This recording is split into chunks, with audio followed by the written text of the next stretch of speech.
युवांश वन्य की तरफ देखते हुए बोला, कोई बात नहीं भाभी माँ, तो अब वापस नहीं आ सकती, लेकिन मैं खुश हूँ कि भगवान ने हमारे लिए आपको भेज दिया। तभी दोनों की नज़र सोफी की तरफ जाती है। उन्हें विधानसभा वहाँ नहीं मिलता। यह देखकर दोनों बेड से उठ जाते हैं और विधानसभा को इधर उधर ढूंढने लगते हैं। अब आगे सिंघानिया अब प्यार यच्छित अपने केबिन में बैठकर लैपटॉप पर कुछ काम कर रहा था। तभी उसे उस टिफिन बॉक्स की याद आई जिसमें वन्या ने दादाजी के लिए खाने का समर्थ और तेज के लिए खीर भिजवाई थी। दोनों तो जब यच्छित अपने केबिन में एंटर हो रहा था, उस वक्त उसने हाथों में टिफिन बॉक्स दे चुके थे। युवावन ने उस दोनों को कॉल करने से पहले ही बता दिया था कि वन्य ने आज पहली रसोई की खीर बनाई थी जो बहुत ही टेस्टी थी। यह सुनकर ही तेजस और समर्थ के मुंह में पानी आ गया। युवावन ने ये भी बताया था कि दादाजी ने दोनों के लिए भी खीर भिजवाई है। वो तब से यच्छित के आने का इंतजार कर रहे थे। जब उन्होंने यच्छित को अपने केबिन में इंटर होते देखा तो वे खीर खाने के लिए बेकरार थे। पर यच्छित को इस बीच एक इम्पोर्टेंट बिजनेस कॉल आ जाता है, जिसका वजह से वो खीर के बारे में तो भूल ही जा गया। तेजस और समर्थ को समझ नहीं आ रहा था कि वे अपने बॉस से खीर के बारे में कैसे पूछे, और तरह तरह के पतरे आजमा चुके थे। पर यच्छित को याद ही नहीं रहा था कि उसे उन दोनों को खीर देने हैं। तभी तेजस ने दिमाग में बत्ती जली और उसने समर्थ के कान में फुसफुसाया, जिससे दोनों की आंखें चमक उठी थी। दोनों एक फाइल लेकर यच्छित के केबिन को नॉक करने लगे। यच्छित ने रिमोट से डोर ओपन करने करके कम इन कहा तो दोनों यच्छित के सामने हाजिर हो गए। तेजस यच्छित की तरफ फाइल देते हुए बोला, बॉस अपनी मैडम की लाइफ मंगवाई है, इसमें उसकी सारी इंफॉर्मेशन है। यच्छित उसने फाइल ले लेता है और अपने काम में लग जाता है। समझ तेज की तरह घूरने लगता है, जैसे बोल रहा था कि बॉस हमसे खीर के बारे में कुछ पूछ क्यों नहीं रहे थे। दोनों को खुसर फुसर करते देख यच्छित घूर कर उन दोनों को देखता है। यच्छित, क्या हुआ, तुम दोनों खड़े क्यों हो? आओ जाकर अपना काम करो। दोनों मुंह लटकाते हुए यच्छित के केबिन से बाहर जाने लगते, क्योंकि उनका आखिरी प्लान भी फेल हो जाता नजर आ रहा था। जैसे ही उन्होंने केबिन से बाहर निकलने की कदम बढ़ाया, यच्छित ने उन्हें रोकते हुए कहा, रुको। यच्छित का इतना कहना था कि तेजस और समर्थ का दिल खुश हो गया। वे खुशी के मारे पीछे पलटे तो यच्छित उन्हें टिफिन देते हुए बोला, वन्य ने आज अपनी रसोई की खीर बनाई थी, तो उसने तुम दोनों के लिए भी भिजवाया है। समर्थ और तेजस जल्दी से वह टिफिन बॉक्स ले लेते हैं और यचित को थैंक बॉस कहते हुए केबिन से निकल जाते हैं। यचित तो उन दोनों को देखता रह जाता है जो इस वक्त किसी भूखे बच्चे की तरह एक्टिंग कर रहे थे। उनके जाने के बाद यचित वन्य की बनाई खीर को याद करने लगते हैं। हम खीर तो उसकी वायु में बहुत इस टेस्टी बनाई थी। दादाजी ने मुझे उनके लिए गिफ्ट लाने को कहा था, पर मुझे याद पता ही किस तरह से गिफ्ट पसंद आएगा। यह सोचते हुए वह वन्या की डिटेल्स फाइल पढ़ने लगा। वन्या अग्रवाल, एज 24 साल, डैड का नाम मिस्टर जितेंद्र अग्रवाल और माँ का नाम मिसेस गौरी अग्रवाल। वन्या अब बहुत छोटी थी तभी उनकी माँ की डेथ हो गई थी कि तभी उसके डैड दूसरी शादी कर ली थी। मिस मंदिरा के साथ दोनों कॉलेज फ्रेंड थे। मिसेस मंदिरा का वन्या के प्रति बिहेवियर बहुत ही खराब था। वह उसे बहुत टॉर्चर करती थी, उससे घर का सारा काम करवाती और काम पूरा न होने पर उसके साथ मारपीट भी करती थी। वन्या की एक सौतेली बहन भी थी, जीविका अग्रवाल। जीविका और वन्या का रिश्ता सभी बहनों की तरह था। अपनी माँ के टॉर्चर से तंग आ गए वन्या के घर छोड़कर भागने की कोशिश की। तब यचित को समझ आया कि वन्या उस दिन जब उसे बार में उस हालत में मिली थी वह घर से भागने की कोशिश कर रही थी। वन्या की डिटेल फाइल पढ़कर यचित को यह पता चल गया कि वन्या की जिंदगी बचपन से ही मुश्किलों से भरी हुई थी। जब यह वन्या को लेकर अपने फार्म हाउस आया था तो उसने उसके हाथों और पीठों पर चोटों के निशान भी देखे थे।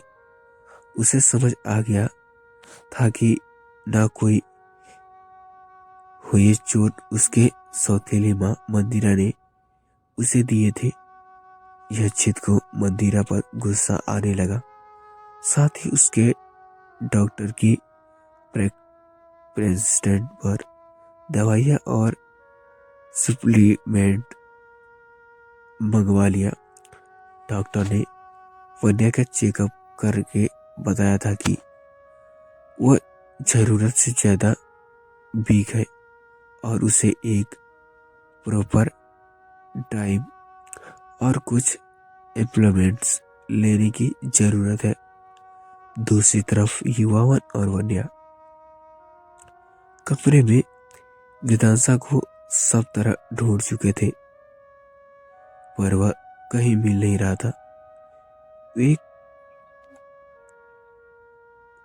वे कमरे से बाहर आए तो उन्होंने पाया कि वेदांशा सीढ़ियों से उतरते हुए नीचे लिविंग रूम में सोफे पर बैठ अनिल जी को तरफ जा रहा था, अपने हाथों में उन व्हाइट पेपर को लेकर।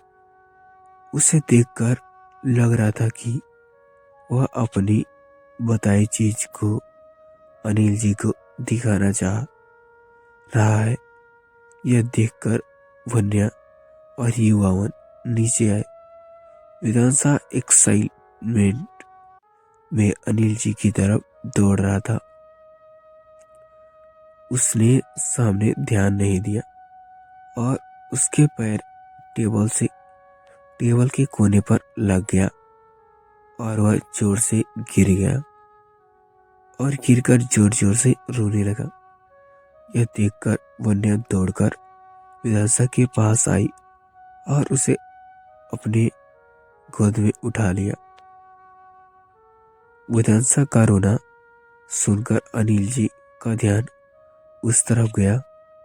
वन्या उसे गोद में लेकर शांत कराने में लगी। चुप हो जाओ मेरे बच्चे, देखो तो ये टेबल आपसे सॉरी कह रहा है। पर वेदांता चुप होने का नाम ही नहीं ले रही थी। वन्या उसके सिर पर किस करते हुए उसे चुप कराने लगी। बेटा, अगर आप चुप नहीं होंगे तो ये टेबल भी आपकी तरह रोने लगेगा। क्यों मेरे वेदांता को अच्छा लगेगा किसी को रुलाकर? और वेदांता काफी हद तक शांत हो चुका था, पर रोने से उसकी सारी प्यारी मोती जैसी आंख से आंसू सूख गए थे। अभी तो एक एक बूंद आंसू उससे गिर रहे थे। वन्या उसे प्यार से पूछती हुई बोली, बेबी, अगर आप अपने आंख से ऐसे ही अपने कीमती मोती बहाओगी तो आपके डैडी को ये जानकर बिल्कुल भी अच्छा नहीं लगेगा कि तुम उनका क्यूट सा बेबी रो रहा है। विधांसा वन्या की तरह ऐसे देखने लगा जैसे कह रहा है होगी फिर अब वह नहीं रोएगा। वन्या ने उसे चुप करवा दिया था। वह वेदांसा की तरफ देखती हुई बोली, अब वेदांसा बेटा मुस्कुराएगा। उसने बहुत सारे मोती वेस्ट कर दिए। अब उसे रिक्वेस्ट करने के लिए वह स्माइल करेंगे। यह कहते हुए वह उसे नीचे खींचा कर देखा, पर वेदांसा बिल्कुल भी मुस्कुरा नहीं रहा था। वन्या को एक आइडिया आया। वह अपने दोनों हाथों वेदांसा की करीब ले जाने लगी। इस वक्त वह घुटनों के बल पर बैठी हुई थी। अलग ही है वेदांसा बेटे की स्माइल को किसी ने हाइड कर दी थी।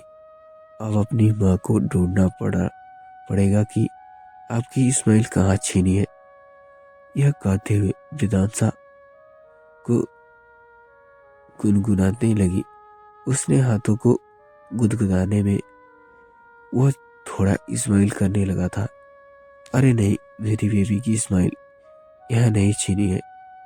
यह कहते हुए वह वेदांसा के अंदर अमर्थ को गुनगुनाते लगी। उसने वेदांसा को बहुत जोर से गुदगुदाई हुई। वह खिलाकर हंस पड़ा। उसे हंसता हुआ देख युवावन थैंक गया और साथ में बहुत खुश भी हो गया। अनिल जी भी हैरान हो रह गए, क्योंकि जो काम से वे सब कुछ कर पिछले 1 साल में नहीं कर पाए थे, वो वन्या ने कुछ ही दिनों में कर दिया। वेदांसा का मुस्कुराता हुआ गुलाबी चेहरा देखकर सबके दिल को एक सुकून मिला। अनिल जी को भी यह देखकर बहुत अच्छा लगा। युवावन वन्या के पास जाकर बोला, क्या बात है भाभी, आपने तो मैजिक ही कर दिया। पता है, भाई और हम सब वेदांसा की एक क्यूट सा स्माइल देखने के लिए तरस गए थे। इसकी स्माइल कहीं खो सी गई थी, पर देखो आज हमारी वेदांसा की निक में कैसे स्माइल कर रहा है। फिर वन्या की एक साथ एक हाथ को पकड़कर थैंक यू सो मच भाभी। अब मुझे पूरा यकीन है कि आपके आ जाने से अब सब कुछ पहले की तरह हो जाएगा। वन्या को कुछ समझ तो नहीं आया कि युवावन ने ऐसा क्यों कहा था कि सब पहले की तरह हो जाएगा, पर उसकी आंखों की खुशी देखकर वन्या भी स्माइल करने लगी। वेदांशा अपने हाथों में रखी ड्राइंग को मुस्कुराते हुए गया और अपने दादू अनिल जी को दिखाने लगा। अनिल जी आज बहुत खुश थे। वन्या ने भी आज पहली बार अनिल जी को इतना खुलकर मुस्कुराया हुआ देख पा रहा था। वेदांशा की ड्राइंग देखकर अनिल ने उसके प्यारे प्यारे गालों पर किस कर देते हैं, जिसके वेदांशा के गाल गुलाबी हो जाते हैं और फिर से वह मुस्कुराने लगता है। वन्या अनिल जी और वेदांशा के पास जाकर बैठ वेदांशा के सिर पर हाथ फेरते हुए बोले, अरे बेबी को दादू ने किस दी। यह कहते हुए उसने वेदांशा के भीग गालों को हल्का सा खींचकर लिया। अनिल जी वन्या के अपने बगल में बैठाने के लिए कहते हैं। यह पहली बार था जब अनिल जी सामने से वन्या को कुछ बोल रहे थे। वन्या उसके बगल में बैठ जाती है। अनिल जी कहना शुरू करते हैं, थैंक यू सो मच बेटा, तुम नहीं जानती कि तुमने हमारे लिए किया किया है। ये पिछले 1 साल से अपने पोते की स्माइल देखने के लिए तरस गया था। वन्या देख पा रहा था कि कैसे यक्षित के साथ फैमिली के सभी लोग वेदांशा को अपने सगे बेटे बच्चे की तरह रखते हैं। इस सब को देखकर वन्या को पता चल गया था कि इन सब का दिल कितना साफ है। यह जानकर वन्या को बहुत अच्छा लगा था कि वन्या अनिल जी के हाथों में अपना हाथ रखकर बोले, वेदांशा बहुत प्यारा बच्चा है। डैड ने डाउट यक्षित को बहुत प्यारा सा बड़ा करते हुए कह रहे थे, पर मैं वेदांशा को देखकर ही समझ गया कि वह अपनी माँ को बहुत मिस करता है। अनिल जी वन्या के सिर पर प्यारे से हाथ फेरते हुए बोले, बेटा तुम्हारे रूप में वेदांशा को अपनी माँ मिल गई। तुम्हें पाकर वह बहुत खुश हुआ। बेटा यह सुनकर वन्या भी स्माइल करने लगती है। थोड़ी देर तक वेदांशा को खेलते देखने के बाद अनिल